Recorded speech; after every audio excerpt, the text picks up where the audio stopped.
55 juta penduduk Indonesia telah menggunakan internet, 42,9 juta pengguna Facebook, dan 24,9 juta lainnya aktif di Twitter. Sementara itu, puluhan ribu tulisan diunggah di internet oleh lebih dari 3 juta blogger, namun masih banyak yang belum mengerti mengenai privasi dan ancaman di dunia maya.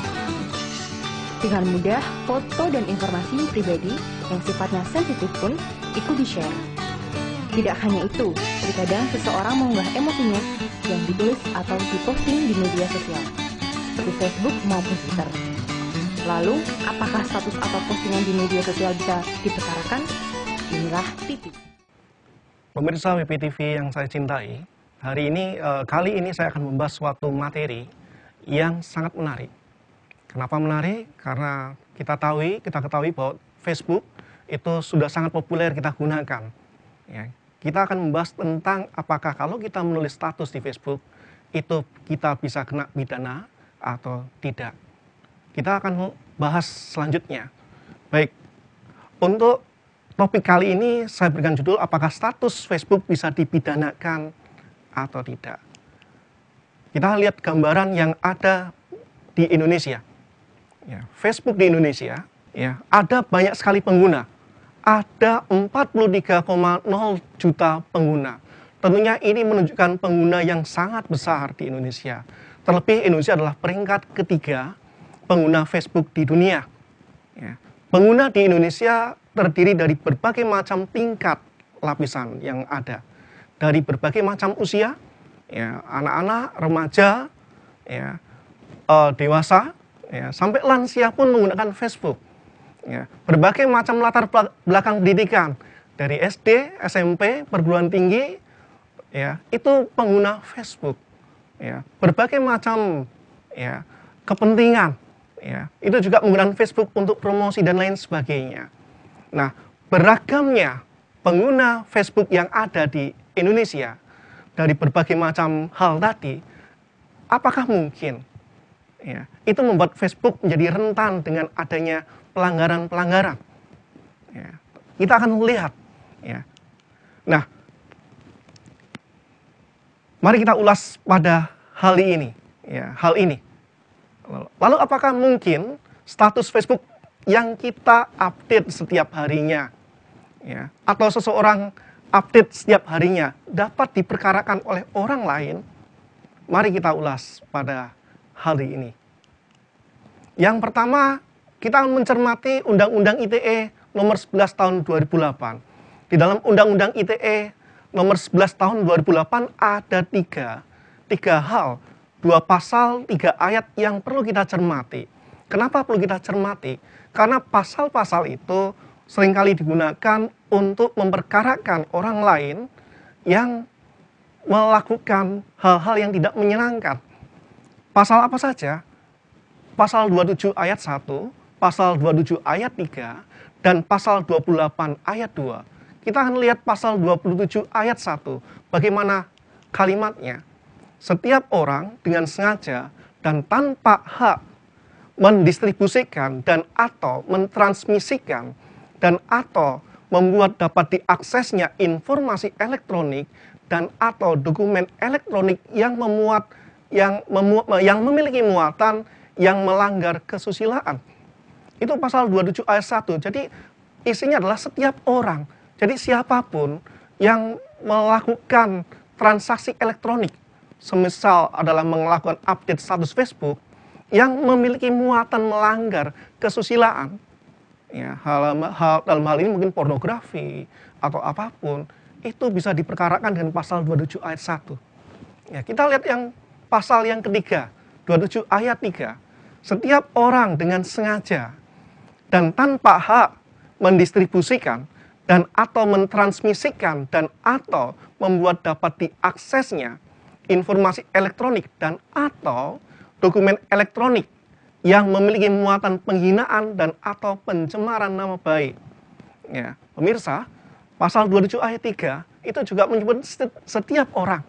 Jadi siapapun pengguna Facebook yang memiliki akun Facebook di mana muatan statusnya nanti bisa terlihat apakah muatan statusnya memiliki muatan penghinaan atau pencemaran nama baik.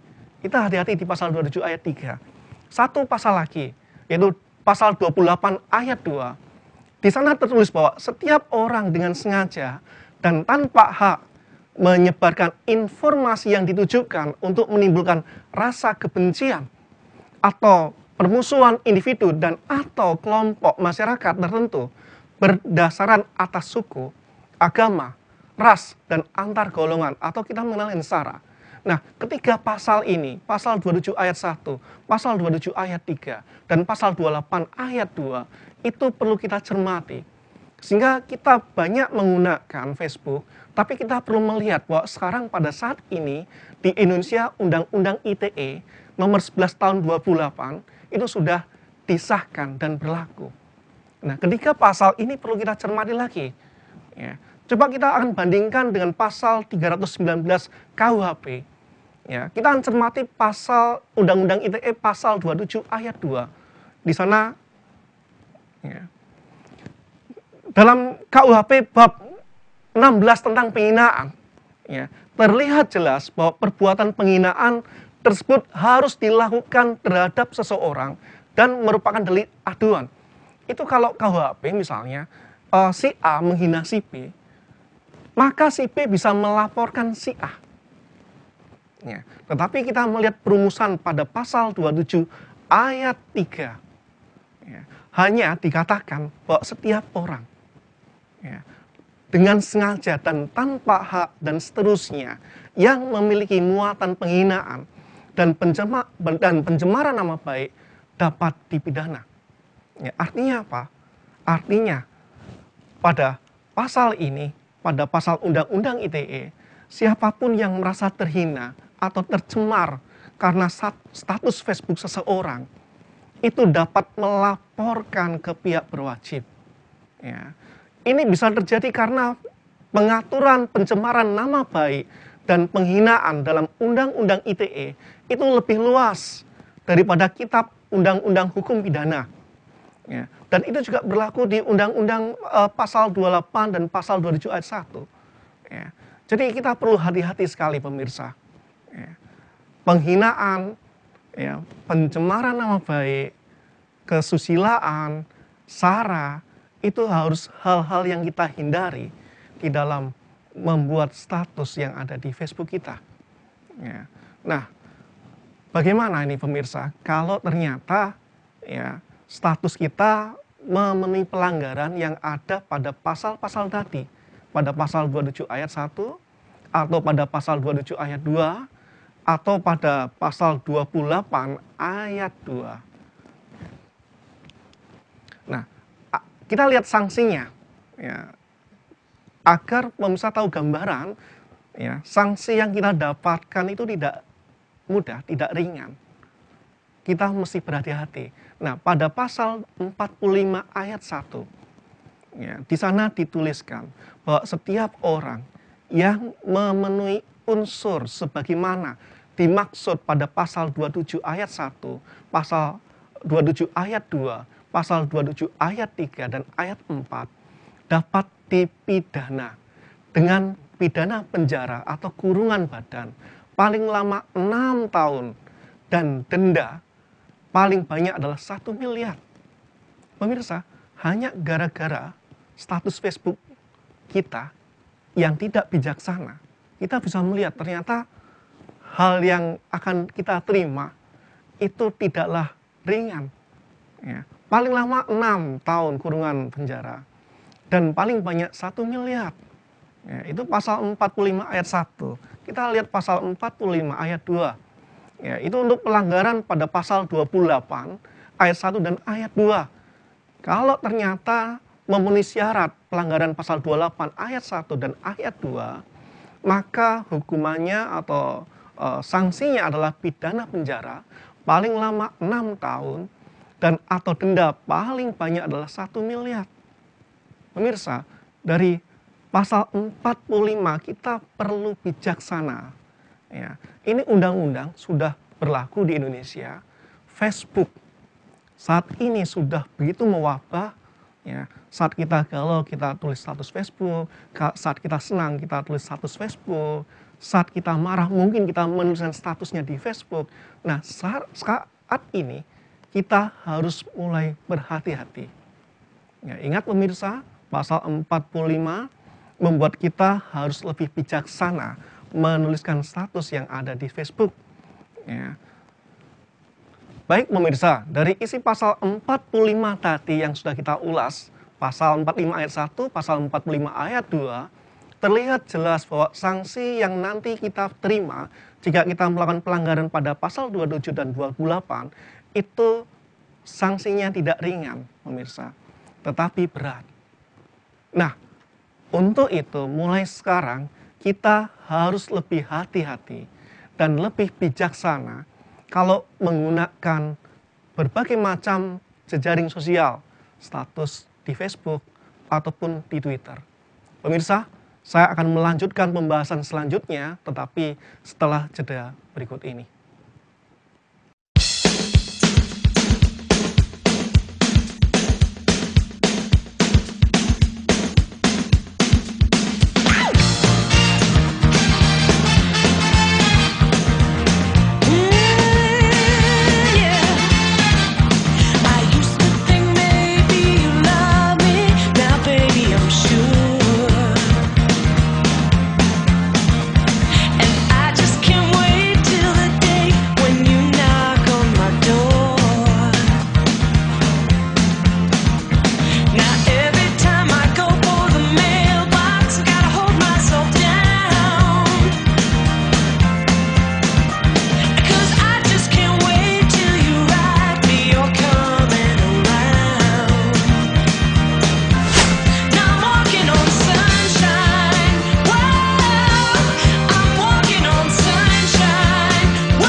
Oh, her eyes make the stars look like they're not shining.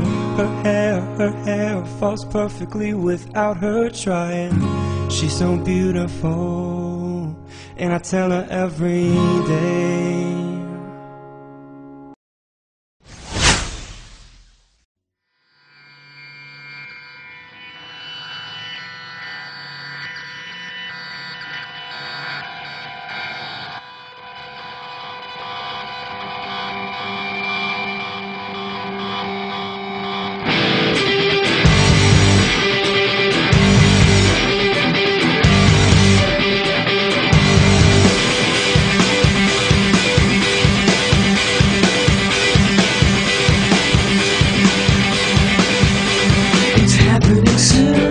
It's happening soon.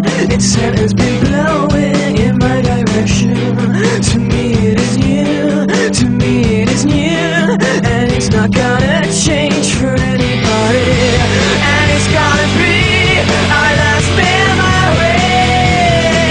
And it's led me on and on to you.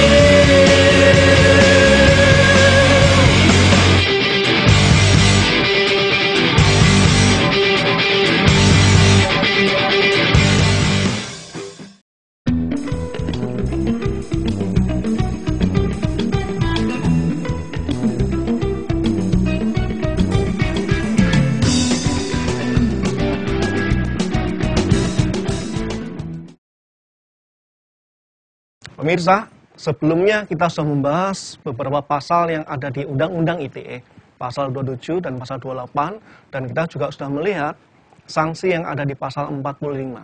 Nah, pada berikutnya ini kita akan melihat kasus-kasus yang sudah pernah terjadi di Indonesia. Nah, ada dua kasus yang menonjol yang perlu pemirsa cermati lagi yang terjadi beberapa waktu yang lalu. Yang pertama, kasus email Ibu Prita Mulyasari.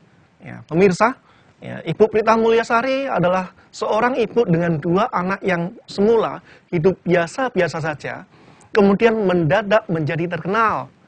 Ya, bermula dari ketidakpuasan dan ketidaknyamanan Ibu Prita terhadap pelayanan di sebuah rumah sakit. Kemudian Ibu Prita menuliskan keluhannya ke dalam email dan dikirimkan ke beberapa teman. Ya, dari sinilah awal mula menyebarnya curhat Ibu Prita, dan akhirnya rumah sakit pun mengetahui hal itu dan memperkarakannya ke pihak berwajib. Ya. Kasus yang pertama adalah email Ibu Prita Mulyasari, pemirsa. Nah, tentunya kasus ini pemirsa sudah mengerti, sudah seringkali dibahas dan beberapa waktu yang lalu sempat menggemparkan Indonesia. Ya, seperti yang saudara pemirsa ketahui bahwa Ibu Prita Mulyasari itu semula hanya seorang ibu dengan dua anak yang kehidupannya biasa-biasa saja, tapi mendadak menjadi terkenal. Ya, karena apa? Kita akan melihat ternyata Ibu Prita Mulyasari itu mengalami suatu gangguan kesehatan dan dia melakukan cek kesehatan, pemeriksaan kesehatan pada sebuah rumah sakit. Namun ternyata layanan yang diberikan memberikan dia suatu ketidakpuasan. Nah, ketidakpuasan yang diterima oleh Ibu Prita Mulyasari itu dituliskan dalam sebuah email dan dikirimkan ke teman-temannya. Tanpa dia sangka, ya ternyata email yang dikirimkan oleh Ibu Prita Mulyasari itu masuk ke dalam mailing list. Sehingga akhirnya pihak rumah sakit pun membaca hal ini. Lalu apa yang terjadi, pemirsa?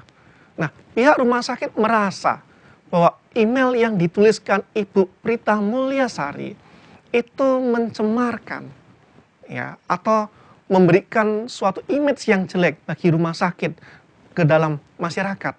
Sehingga akhirnya pihak rumah sakit pun memperkarakan dan mengadukan Ibu Prita Mulyasari ke pihak berwajib. Kita ketahui, pemirsa, hasilnya apa ini? Nah, hasilnya Ibu Prita Mulyasari itu pun ditahan dan sempat beberapa waktu masuk ke dalam penjara di Lembaga Pemasyarakatan Wanita di Tangerang. Nah, untuk kasus yang kedua, pemirsa, tidak kalah dengan yang pertama. Kasus yang kedua itu adalah kasusnya Twitter, Bapak Denny Indrayana. Bapak Denny Indrayana itu adalah Wakil Menteri Hukum dan HAM yang pada saat ini dia begitu gencar untuk memberantas korupsi. Ya.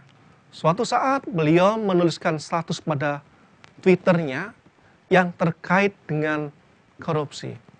Nah, kicauan Bapak Wakil Menteri Hukum dan HAM di dalam jejaring sosial Twitter membuat gerah beberapa advokat yang merasa tersinggung. Dan ini berbuntut panjang, pemirsa.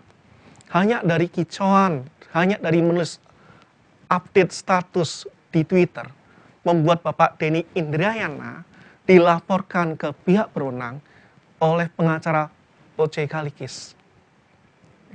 Pemirsa, ya, kita lihat isinya apa. Ya, isi Twitter dari Bapak Denny Indrayana yang dipermasalahkan. Di sana Bapak Denny Indrayana menuliskan bahwa advokat koruptor adalah koruptor, yaitu advokat yang asal bela membabi buta, yang tanpa malu terima uang bayaran dari hasil korupsi.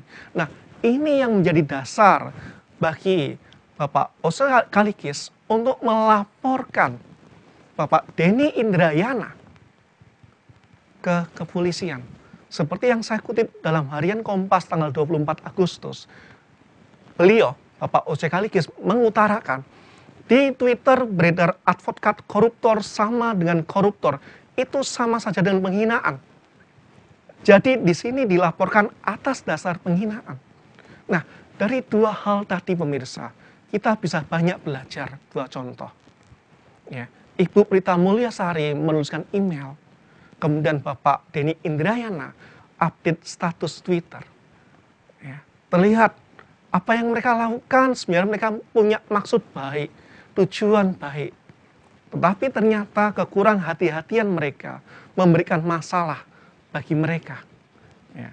Nah, dari dua kasus itu kita menyimpulkan penyalahgunaan media elektronik, baik itu Twitter, baik itu email, baik itu Facebook, walaupun tujuannya sebenarnya baik, ya, namun kalau kita tidak bijaksana untuk menggunakannya, akan membawa kita ke dalam masalah yang tidak ringan.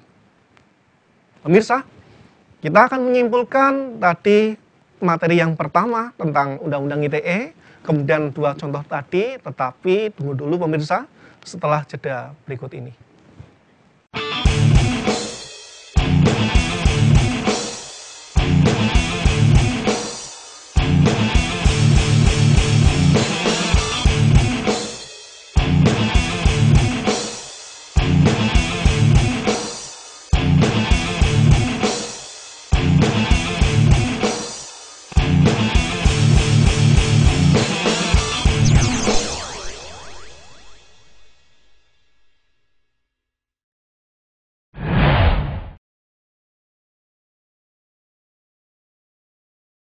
Saksikan WPI TV. Saksikan WPI TV. Saksikan WPI TV. Saksikan WPI TV hanya di wpitv.timik.wp.ac.id WPI TV Timik wp.it.id. WPI TV, WPI TV. Bring the world into you. bring the world into you.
Pemirsa, dari Undang-Undang ITE pasal 27 dan 28, kemudian dari dua contoh yang tadi saya utarakan, ya, kita sudah bisa belajar banyak di situ.